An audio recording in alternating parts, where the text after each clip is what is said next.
नमस्कार दोस्तों, गीता ज्ञान विद श्री कृष्णा चैनल में आपका स्वागत है। जब इंसान बेहद खुश होता है तो अपनी खुशियों को हर किसी से बांटना चाहता है, लेकिन कई बार इंसान अपनी भावनाओं को व्यक्त नहीं कर पाता। ऐसे में खुशियों पर लिखे गए इस तरह के अनमोल विचारों के माध्यम से न सिर्फ आप अपनी भावनाओं को व्यक्त कर सकते हैं, बल्कि यह विचार आपकी खुशियों में चार चांद लगाने का काम करेंगे। इसलिए आज हम अपने इस वीडियो में खुशियों पर कुछ अनमोल विचार लाए हैं, जिसे आप सुनकर अपनी खुशी को जाहिर कर सकते हैं। दोस्तों, प्रसन्नता कोई पहले से निर्मित वस्तु नहीं है, वह आपके कर्मों से आती है। जिंदगी में जब खुशियाँ आती हैं तो इंसान अपने इन पलों को सजोना चाहता है, ताकि दुख के वक्त वो इसे याद कर खुश रहे। यही नहीं, खुशियों को बांटने से मन को प्रसन्नता मिलती है एवं अच्छा महसूस होता है। इसलिए इंसान को कभी भी अपनी खुशियों को जाहिर करने में हिचकिचाना नहीं चाहिए, बल्कि अपने इन पलों को खूबसूरत बनाना चाहिए, क्योंकि खुशियाँ हमारी ज़िंदगी को उत्साह से भर देती है और जीवन जीने का तरीका बदल देती है। इसलिए दुखों के बारे में मत सोचें और खुशियों को खुलकर सेलिब्रेट करें।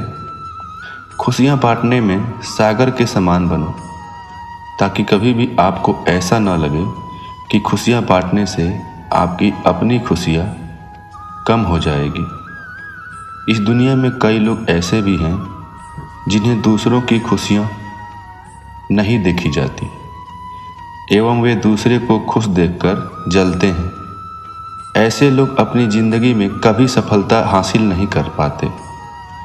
इसलिए हम सभी को खुशियों के महत्व को समझना चाहिए एवं अपने से जुड़े लोगों को खुशियाँ देने की कोशिश करनी चाहिए। दोस्तों, आपका खुश रहना ही आपके दुश्मनों के लिए सबसे बड़ी सज़ा है। कभी भी अपने दुश्मनों को लेकर चिंतन नहीं करना चाहिए और न ही उनसे बदला लेने की सोचनी चाहिए, क्योंकि किसी महापुरुष ने कहा है कि आपका खुश रहना ही आपके दुश्मनों के लिए सबसे बड़ी सज़ा है। इसलिए हमें हर परिस्थिति में खुश रहने की कोशिश करनी चाहिए। हर किसी को खुश रखना शायद हमारे बस में न हो, पर किसी को हमारी वजह से दुख न पहुँचे यह हमारे बस में ज़रूर है। हमें हमेशा खुद की खुशी के बारे में नहीं सोचना चाहिए, बल्कि दूसरों को भी खुशी देने की कोशिश करनी चाहिए, क्योंकि इस दुनिया में सबसे ज़्यादा सफल एवं सुखी वही इंसान है जो कि अपनी खुशी से ज़्यादा दूसरों की खुशी को बढ़ावा देता है। वहीं किसी महान व्यक्ति ने कहा है कि जीवन में आप कितने खुश हैं यह महत्वपूर्ण नहीं है, बल्कि आपकी वजह से कितने लोग खुश हैं यह मायने रखता है। दोस्तों, खुशियों पर आधारित इस तरह के सुविचार हमें सकारात्मक ऊर्जा भरने का काम करते हैं एवं खुशियों को जाहिर करने के साथ खुशीपूर्वक जीवन जीने के लिए प्रेरित करते हैं। इसलिए इस वीडियो में आगे बढ़ने से पहले हम आपको बताना चाहता हूँ कि इस चैनल पर इस प्रकार के अनमोल सुविचार लाते रहते हैं, जिसके सुनने मात्र से आपको अपने जीवन में सकारात्मक प्रेरणा मिलेगी। इसलिए आपसे हम निवेदन करते हैं कि आप इस चैनल को सब्सक्राइब करके घंटी को दबा दीजिए, ताकि हमारी आगे आने वाली सभी वीडियो आपको मिलती रहेंगी। दोस्तों, सबसे खुश व्यक्ति वह है जो दूसरों की खुशी को बढ़ावा देता है। खुशी के लिए काम करो तो खुशी नहीं मिलेगी, लेकिन खुश होकर काम करोगे तो खुशी ज़रूर मिलेगी। जीवन में आप कितने खुश हैं यह महत्वपूर्ण नहीं है, बल्कि महत्वपूर्ण यह है कि आपके कारण कितने लोग खुश हैं। पैसे ने कभी किसी को खुशी नहीं दी है और न देगा। उसके स्वभाव में ऐसा कुछ नहीं है जिससे खुशी उत्पन्न हो। ये जितना ज़्यादा आपके पास होता है वो उतना ही और उसे चाहता है। ज़्यादातर लोग उतने ही खुश रहते हैं जितना वो अपने दिमाग में तय कर लेते हैं। मित्रों, मन की शांति सबसे बड़ा धन है, इसलिए हर इंसान को मन की शांति के लिए जोर देना चाहिए, क्योंकि जब तक इंसान का मन पूरी तरह से शांत नहीं रहेगा तब तक वो अपनी ज़िंदगी में खुश नहीं रह सकता। इसलिए सफलता पाने के साथ साथ मन की शांति के लिए भी काम करिए। वहीं आज मैं आपको इस वीडियो में मन की शांति के लिए कुछ बेहद अनमोल विचार लाए हैं, इसलिए आप इस वीडियो में आगे बने रहिए और इसे ध्यान से सुनिए। मन की शांति सबसे बड़ा धन है। मन के सिवाय कोई भी आपको चैन नहीं दे सकता। जब तक इंसान का मन शांत नहीं होता तब तक वो अपने जीवन में सफलता हासिल नहीं कर सकता। इंसान को अपने जीवन में खुश रहने के लिए अपने मन को शांत करना बेहद ज़रूरी है। कई बार ऐसा होता है कि इंसान अपने जीवन में सफलता तो हासिल कर लेता है, लेकिन फिर भी वो खुश नहीं रहता, उसका मन बेचैन रहता है। जाहिर है कि अपना जीवन यापन करने के लिए इंसान को पैसा कमाना बेहद ज़रूरी है, लेकिन इस भाग दौड़ में लोग अपने मन की शांति को खो बैठते हैं। और तो और ऐसे में कई बार लोग डिप्रेशन तक की नौबत आ जाती है। इसलिए मन की शांति बेहद ज़रूरी है। आप इन विचारों के माध्यम से न सिर्फ खुद की मन की शांति के बारे में सोच सकते हैं, बल्कि अपने दोस्तों को भी प्रेरित कर सकते हैं। शांति की शुरुआत मुस्कुराहट के साथ होती है। शांति राजनीतिक या आर्थिक बदलाव से नहीं, बल्कि मानवीय स्वभाव में बदलाव से आ सकती है। इंसान का मन अंदर से शांत हो तो उसे सकारात्मक रहने में मदद मिलती है, साथ ही जिंदगी जीने में भी अच्छा लगता है।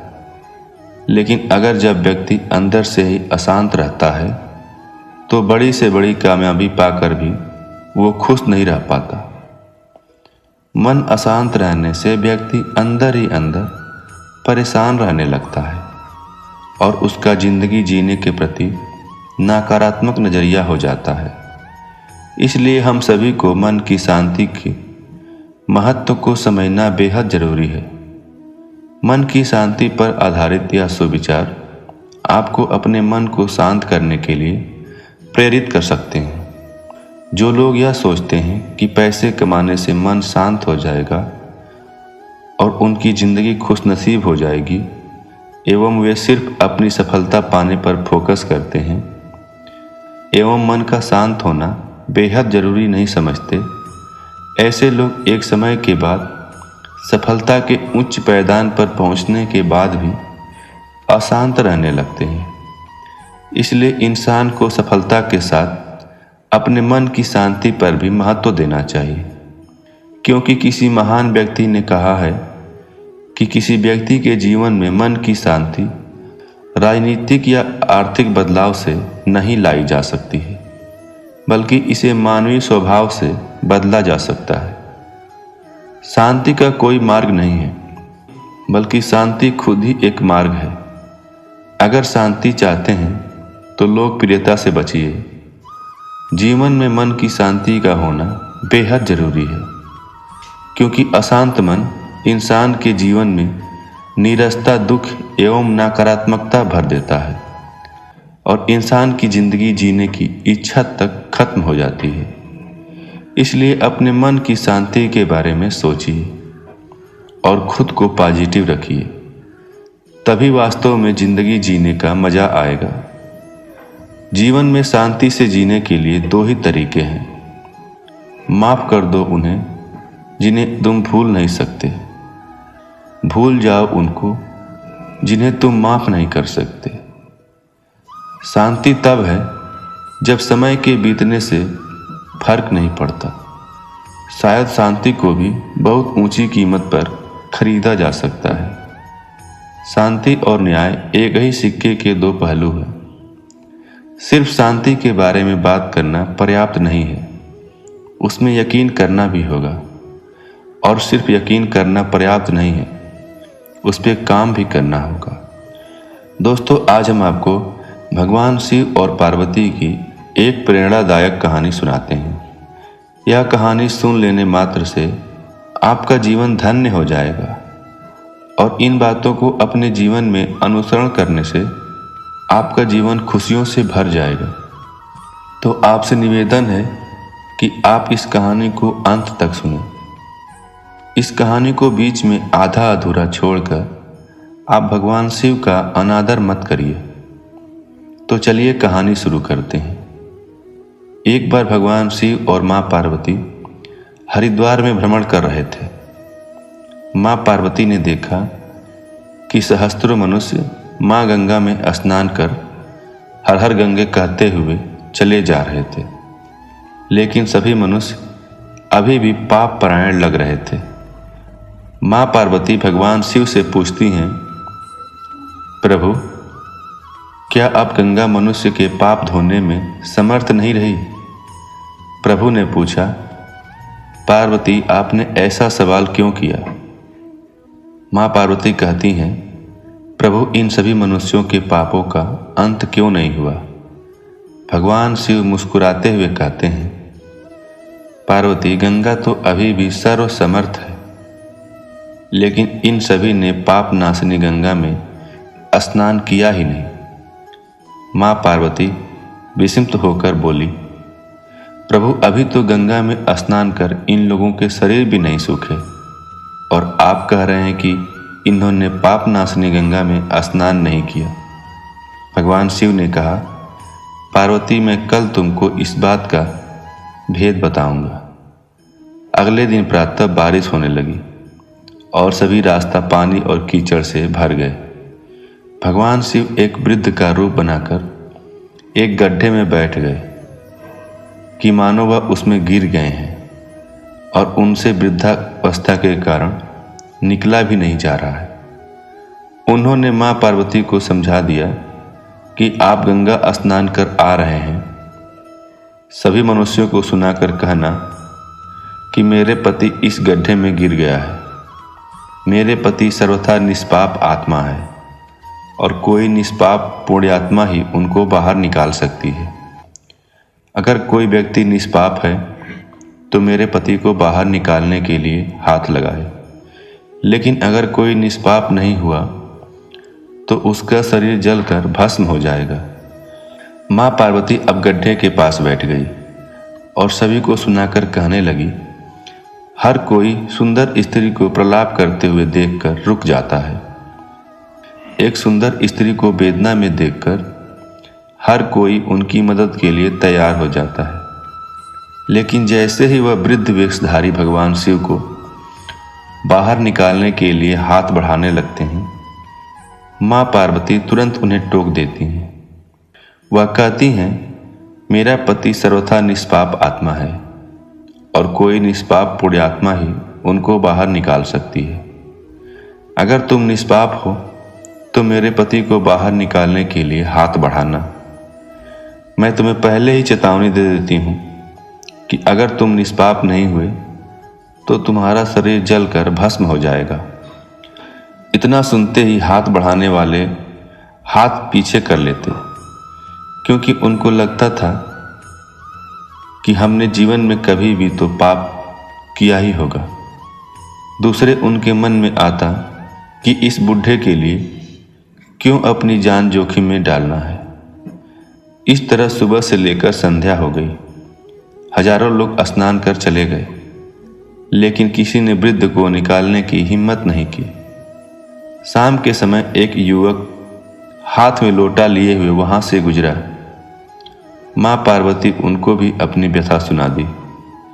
जब वह मदद करने के लिए हाथ बढ़ाने लगा तो उससे भी वही बात कही जो अब तक वहां से गुजरे हजारों लोगों से कही थी, अगर तुम सर्वथा निष्पाप हो तो मेरे पति को हाथ लगाना, नहीं तो तुम भस्म हो जाओगे। वह युवक बोला, माता, मैं अभी तो पतित पावन गंगा में स्नान करके आया हूँ और गंगा स्नान के पश्चात तो सभी पाप नष्ट हो जाते हैं। मैं अभी आपके पति को बाहर निकालता हूँ उसने हाथ बढ़ाकर वृद्ध के रूप में भगवान शिव को बाहर निकाल दिया। भगवान शिव और मां पार्वती ने उसको अपने वास्तविक स्वरूप के दर्शन दिए। भगवान शिव बोले, देखो पार्वती, हजारों लोगों में से केवल इस युवक ने ही पूरी श्रद्धा से स्नान किया था। गंगा स्नान से व्यक्ति निष्पाप हो जाता है। दोस्तों, कहने का तात्पर्य यह है कि जो लोग बिना किसी श्रद्धा और विश्वास के गंगा स्नान करते हैं, इसलिए उनको उसका पूर्ण फल नहीं प्राप्त होता। इसका अर्थ यह कदापि नहीं है कि गंगा स्नान का फल नहीं मिलता, लेकिन गंगा स्नान का वास्तविक फल उसी को मिलता है जो पूर्ण श्रद्धा भावना से स्नान करता है। दोस्तों, खुशियों पर आधारित यह वीडियो आपको कैसी लगी, प्लीज़ आप कमेंट करके ज़रूर बताएं। आपको हमारे इस वीडियो में कोई कमी नज़र आती है तो भी कमेंट बॉक्स में ज़रूर बताएं। हम उसमें सुधार करके अपडेट करते रहेंगे। हमारी वीडियो आपको अच्छी लगी तो इस चैनल को सब्सक्राइब करके घंटी दबा दीजिए, जिससे हमारी आगे आने वाली सभी वीडियो आपको मिलती रहेगी। इस वीडियो में यहीं तक। मिलते हैं कल एक नए वीडियो के साथ। धन्यवाद। अपना ख्याल रखिएगा। ओम नमः शिवाय।